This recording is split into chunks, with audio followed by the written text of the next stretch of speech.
Que la paix, la miséricorde et les bénédictions de Dieu soient sur vous.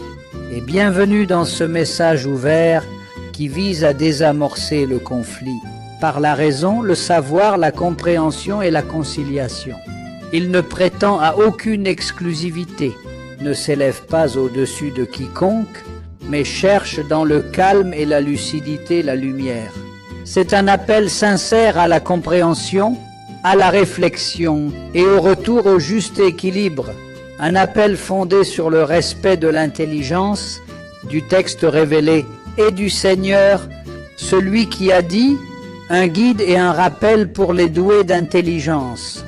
Et il a dit « nous n'avons rien omis dans le livre ». Et il a dit « nous sommes plus près de lui que sa veine jugulaire ».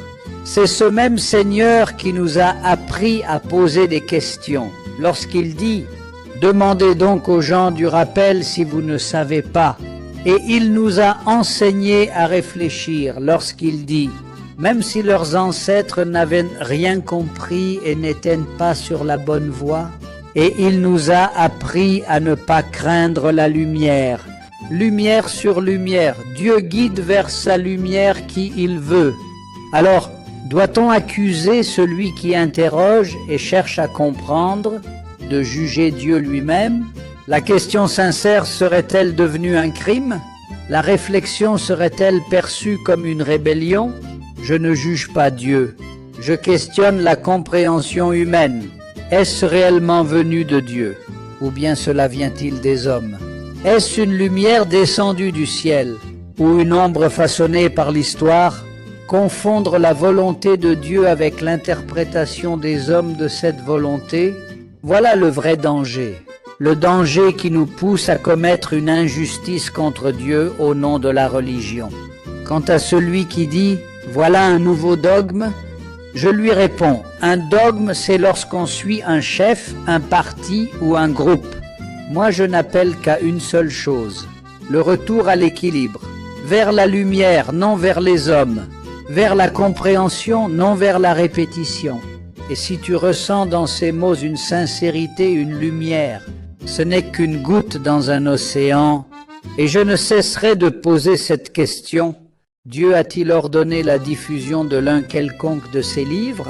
Des livres que, humblement, je déclare avoir lus au moins en partie, comme la Torah, l'Évangile et le Coran.